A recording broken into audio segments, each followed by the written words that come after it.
kasih Tuhan atas kasih dan penyertaan-Mu. Kami akan belajar dari materi pembelajaran kami hari ini. Berikanlah kami kebijaksanaan dan roh pengertian, agar kami memahami setiap materi yang disampaikan hari ini. Dari awal hingga akhir Tuhan memberkati, dalam nama Yesus kami berdoa, amin. Kompetensi inti 1. Menghargai dan menghayati ajaran agama yang dianutnya. Kedua, menghargai dan menghayati perilaku jujur, disiplin, tanggung jawab, peduli, santun, percaya diri, dan berinteraksi secara efektif dalam lingkungan sosial dan dalam jangkauan pergaulan. Ketiga, memahami dan menerapkan pengetahuan berdasarkan rasa ingin tahunya tentang ilmu pengetahuan, teknologi, seni budaya terkait fenomena gejala alam. Keempat, mengolah, menyaji, dan menalar dalam ranah konkret dan abstrak sesuai dengan yang dipelajari sekolah atau sumber lain yang sama dalam sudut pandang atau teori yang kompeten.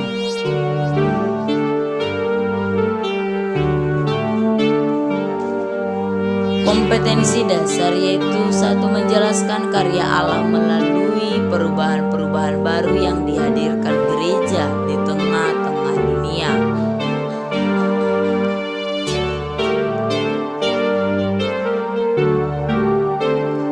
4. Membuat refleksi terhadap perubahan-perubahan baru yang dihadirkan gereja di tengah-tengah dunia. Indikator pembelajaran yaitu 1. Memiliki keberanian untuk berkarya bagi gereja tanpa merasa kekhawatiran bahwa mereka terlalu muda atau kurang pandai bicara. Kedua, menunjukkan sikap bertanggung jawab atas kepercayaan yang kecil-kecil yang diberikan kepada mereka sebelum mereka memperoleh kepercayaan yang lebih besar. Tujuan pembelajaran yaitu siswa mampu memiliki keberanian untuk berkarya bagi gereja tanpa merasa khawatir bahwa mereka terlalu muda atau kurang pandai berbicara. Yang kedua, siswa mampu menunjukkan sikap bertanggung jawab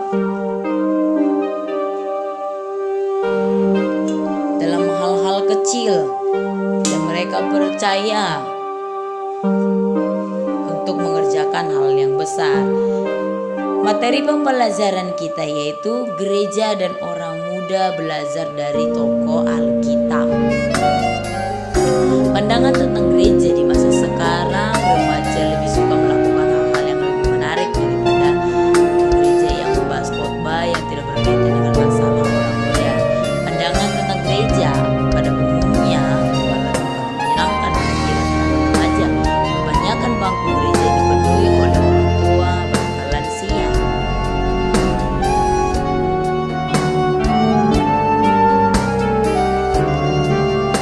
Ada juga gereja yang berusaha keras menjadi yang menarik, menghadirkan artis, mengkhotbahnya seperti motivator, musik yang keras, waktu yang terburu-buru, karena masih ada beberapa sisi pada lagi.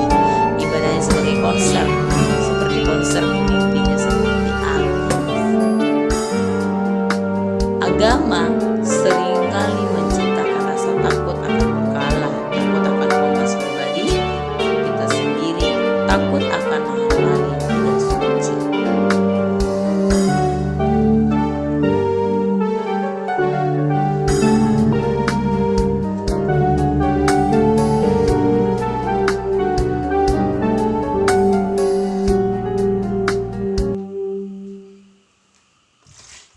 Nah, kita akan belajar dari tokoh Alkitab, orang muda yang sudah melayani Tuhan. Yang pertama, Hana adalah ibu Samuel. Samuel sangatlah menantikan oleh kedua orang tuanya, tetapi Hana berjanji akan mempersembahkan Samuel sebagai pelayan Tuhan seumur hidupnya. Karena hal itu pun terjadi. Kita bisa belajar dari tokoh Samuel yang pertama ya. Kenapa? Karena Samuel dari sejak kecil sudah melayani Tuhan. Nah, tokoh yang kedua yang bisa kita teladani yaitu Daud. Daud adalah anak bungsu atau anak ke-8 dari Isai. Sewaktu Allah meminta Samuel untuk pergi kepada Isai, yakni mau memilih raja untuk Israel, Daud sebagai gembala domba Dan Daud itu memiliki fisiknya tidak sama dengan kakak-kakaknya yang keperawakannya sangat bagus. Sehingga Daud itu sangat disepelekan, dianggap tidak bisa memimpin karena badannya yang tidak sebagus kakaknya, sehingga dia dianggap tidak akan mampu bahkan sebagai raja sekalipun. Sedangkan untuk memimpin dalam peperangan pun dia sepertinya tidak layak. Tapi Allah bertindak lain, bahwa Daud sejak dari mudanya sudah dipakai oleh Allah, walaupun dia hanya seorang pengembala, tapi sudah dipakai oleh Allah menjadi orang yang besar, itu menjadi raja orang Israel yang mampu memimpin rakyat yang besar. Dari sisi kehidupan Daud bisa melihat bahwa orang muda tidak ada halangan untuk menjadi pemimpin. Yang ketiga, kita belajar dari Andreas. Andreas ketika mengetahui tentang Yesus dan Andreas menjadi murid Yesus, dia tidak tinggal diam, tetapi dia memberitahukan kepada Petrus tentang Yesus, sehingga Petrus juga menjadi murid daripada Yesus. Andreas tidak menginginkan bahwa hanya dirinya sendiri yang akan menjadi pemimpin atau akan menjadi orang yang besar, tapi dia memberitahukan kepada saudara-saudaranya supaya banyak yang mengikuti jejaknya menjadi pemimpin besar seperti yang akan diberikan oleh Yesus kepadanya, dan dia dapat melakoninya. Nah, yang berikutnya kita bisa melihat tokoh yang paling sering kita baca di dalam Perjanjian Baru, yang dari orang yang berdosa, yaitu Paulus. Paulus yang dulunya menganiaya pengikut Kristus telah berubah menjadi pelayan Tuhan seumur hidupnya. Dia mengabarkan Injil keselamatan kepada banyak orang. Dulunya Paulus menganiaya orang-orang Kristen dan tidak menginginkan kehadiran orang-orang Kristen dalam kehidupan dia. Dia berkata bahwa yang mengikut Yesus itu adalah semuanya adalah orang-orang yang munafik. Nah, tapi ketika Yesus menjamah hati daripada Paulus, ketika hal itu sudah didengarkan dan dilihat bagaimana tindakan daripada Paulus, Yesus langsung menjamah hati Paulus, dan mulai saat itu Paulus menjadi orang yang takut akan Tuhan. Bahkan dia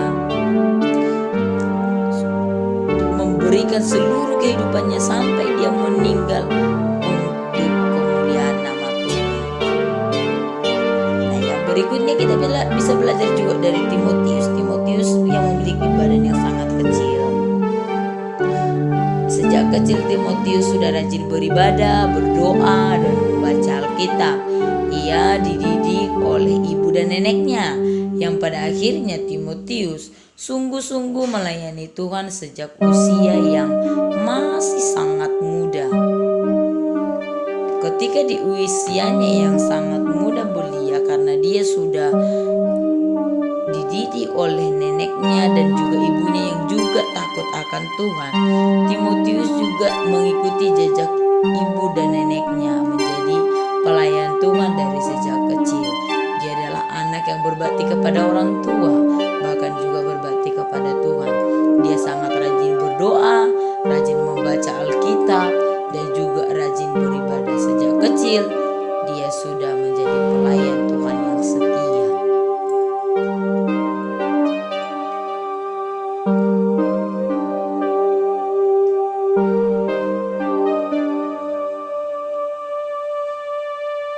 Dari jejak Timotius kita bisa melihat bahwa kehidupan orang tidak ditentukan sejak kapan dia sudah bisa melayani Tuhan,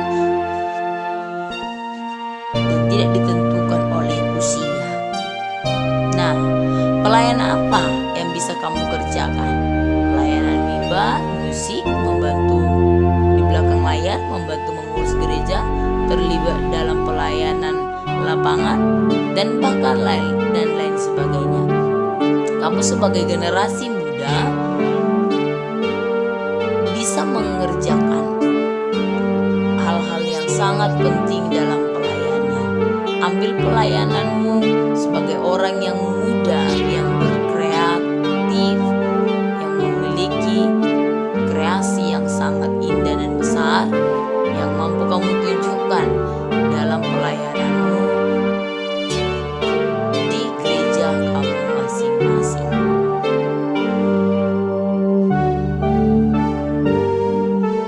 Kamu menginginkan kamu melayani di mimbar atau bermain musik, bahkan juga mengurus kegiatan gereja, bahkan juga dalam pelayanan di lapangan seperti melayani orang yang sakit, melayani orang yang lemah, bahkan juga memberikan penguatan kepada orang yang berduka, itu sudah merupakan pelayanan.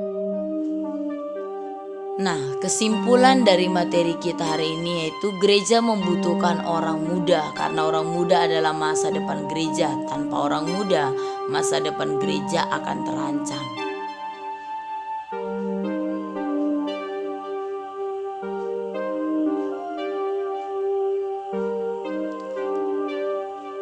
Orang muda sudah harus belajar, bahkan sejak sekarang, untuk terlibat dalam berbagai urusan gereja sebagai sarana mereka untuk melatih diri, untuk menjalankan tugas kepemimpinan gereja untuk masa depan.